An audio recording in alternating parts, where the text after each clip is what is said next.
আসসালামু আলাইকুম everyone, welcome to my another brand new video. তো আশা করি আপনারা সবাই ভালো আছেন এবং সুস্থ আছেন। তো রিসেন্টলি আমার এই চ্যানেলে কক্সবাজার সিরিজের ভিডিওস অলরেডি আপলোড করা শুরু হয়ে গেছে। যারা প্রিভিয়াস ভিডিওগুলি স্টিল দেখেননি তারা চটজলদি দেখে ফেলুন। অ্যান্ড আজকের ব্লগটা আরও অনেক বেশি ইন্টারেস্টিং অ্যান্ড এক্সাইটিং হতে চলেছে, কারণ আজকের ব্লগে আপনাদের সাথে শেয়ার করবো ট্রাপ বিচ, ঝাউবন। অ্যান্ড ট্রাপ বিচের ওখানে আপনি লাল কাঁকড়া দেখতে পারবেন, সাথে ওখানে ফান অ্যাক্টিভিটিস দেখতে পাবে। যেই ফান অ্যাক্টিভিটিসগুলা কক্সবাজারে পর্যটকরা গেলে অবশ্যই তারা সেটা করে থাকে। অ্যান্ড কক্সবাজারে গেলে আমার মনে হয় যে কিছুটা হলেও মানে কোনো একটা ফান অ্যাক্টিভিটি বলেও আপনাদের করা উচিত, তাহলে আপনাদের ট্রাভেলটা অনেকটা এনজয়েবল হবে। তো আমরা প্রিভিয়াস ভিডিওতে শেয়ার করেছিলাম যে আমরা ইনানি বিচে গিয়েছি। ইনানি বিচ থেকে আমরা আজকের ভিডিওতে যেটা শেয়ার করছি যে আমরা অনেকটা দূরে আরও বিভিন্ন রিসোর্ট দেখলাম। অ্যান্ড সবচেয়ে ইন্টারেস্টিং ব্যাপার হচ্ছে যে এখান থেকে সেন্ট মার্টিন যাওয়ার যে ওয়েটা আছে সেটা দেখতে পেয়েছি।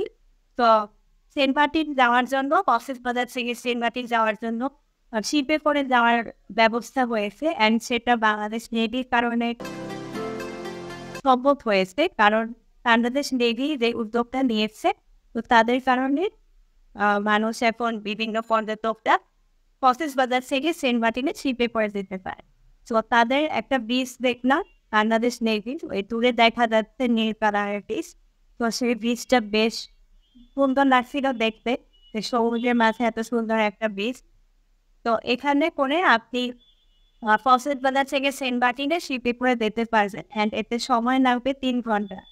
মানে আমি অনেকের কাছে এরকম রিভিউ শুনেছি যে কক্সবাজার থেকে সেন্ট মার্টিনের শিপে গেলে 3 ঘন্টার মতো টাইম লাগে। তো যাই হোক, আমরা এখানে আশেপাশে ভিজিট করে দেন আমরা যাবো ক্রাব বিচে।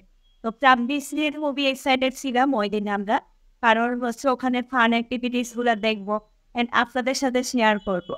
অ্যান্ড সবচেয়ে মজার বিষয় হচ্ছে যে ওখানে অনেকে প্যারাসেলিং করতে চান, তারা অ্যাটেন্ড করতে পারেন, কায়াকিং করতে চান, তারপরে ব্যানানা বোট, এই ধরনের অ্যাক্টিভিটিসগুলো আপনারা ট্রাম্পিতে পেয়ে যাবেন।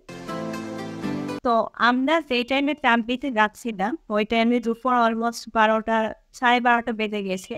তো খুবই মানে ওয়েদারটা গরম ছিল ওই টাইমে।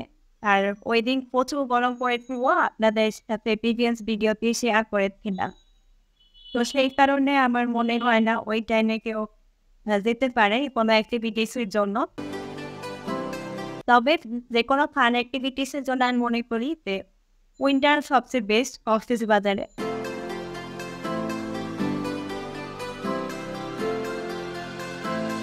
অ্যান্ড গ্রামবিকে যাওয়ার পথেও আরও আশেপাশে পাহাড় দেখতে পেলাম, সাথে অপর সাইডে সমুদ্র দেখতে পেলাম। অ্যান্ড এই জিনিসগুলো খুবই ভালো লাগছিল। তো আমরা ইতিমধ্যে মেরিন ড্রাইভ মোডে আসি।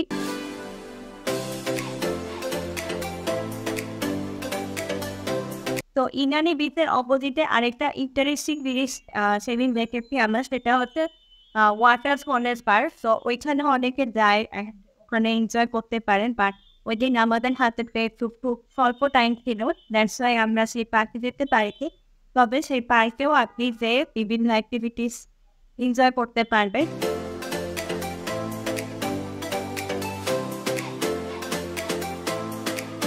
তো মাঝপথে আমরা এক জায়গায় ডাব দেখতে পেলাম, অ্যান্ড এখানের ডাব তুলনামূলকভাবে কম ছিল ইনানি বিচের তুলনায়।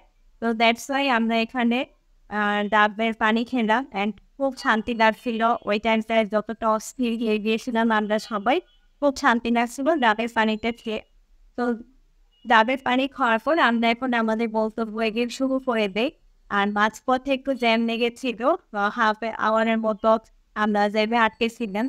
যেহেতু এখন প্রচুর পর্যটকরা এসেছে, তো দ্যাটস ওয়াই এখানে কক্সবাজারে বা যে কোনো টুরিস্ট স্পটে ভিড় হওয়াটাই স্বাভাবিক। তো এখন আমরা রেডিফানের ব্রিজে উঠে পড়লাম। অ্যান্ড এখানে সাইডটা দেখে মনে হচ্ছিল আমি যেন সুন্দরবনে চলে এসেছি। তো ফাইনালি আমরা ক্রাম্প বিচে চলে আসলাম। তো ক্রাম্প বিচের এখানে ফান ফেস্ট দেখলাম সাইনবোর্ডে। তো এখানে লেখা ছিল যে বিভিন্ন অ্যাক্টিভিটিস আপনারা চাইলে এখানে করতে পারেন। তো ফার্স্টে এখানে একটা ব্রিজ দেখা গেল, তো এই ব্রিজে একটু ফটোশ্যুট করে নিলাম আমরা। অ্যান্ড ওই টাইমে প্রচণ্ড রোদের উত্তাপ ছিল, দ্যাটস ওয়াই আমরা সেভাবে দাঁড়াতে পারছিলাম না, এরকম একটা অবস্থা। তো এখান থেকে এই খান আর ঝাউবনের ভিউটা দেখতে ভালো লাগছিল। তো ভাবলাম আপনাদের সাথে এই ক্যাপচারটা শেয়ার করি। অ্যান্ড ওই মোমেন্টে পর্যটকদের বেশ ভালোই ভিড় ছিল। তো সেভাবে মানে ভিড়ে দাঁড়ানোর সুযোগ হচ্ছিল না বললেই চলে। আর এখান থেকে পাহাড় দেখা যাচ্ছে। তো এই দৃশ্যটাও খুব ভালো লাগছিল। তো আমরা একটু একটু করে ঝাউবনের দিকে যাচ্ছি। অ্যান্ড ঝাউবন থেকে আরেকটু সামনে গেলেই ট্রাম্প বিচ দেখা যাবে। এখানে মেনলি পর্যটকরা কাঁকড়া দেখতে চলে আসে বা ট্রাম্প দেখতে চলে আসে। অ্যান্ড বিভিন্ন ফান অ্যাক্টিভিটিসে যারা ইন্টারেস্ট তারা সেগুলোতে পার্টিসিপেট করে। এরকমই পর্যটকরা এখানে মেনলি আসে।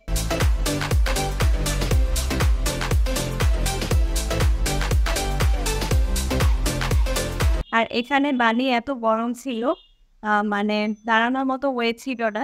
অ্যান্ড দূরে প্যারাসেলিং দেখা যাচ্ছে যে একটা টুরিস্ট প্যারাসেলিং অ্যাক্টিভিটিতে পার্টিসিপেট করেছে এরকম।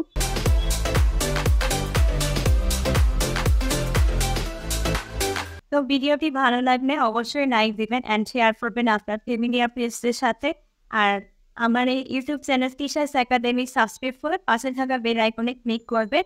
অ্যান্ড যারা ফেসবুক পেজ থেকে দেখছেন তিশাস ওয়াই পেজটি ফলো দিয়ে রাখবেন। আজকে এখানেই বিদায় নিচ্ছি। আর হ্যাঁ, অবশ্যই ভিডিওতে কমেন্ট করে জানাবেন আজকে এই ভিডিওটি কেমন লাগলো। আল্লাহ হাফেজ।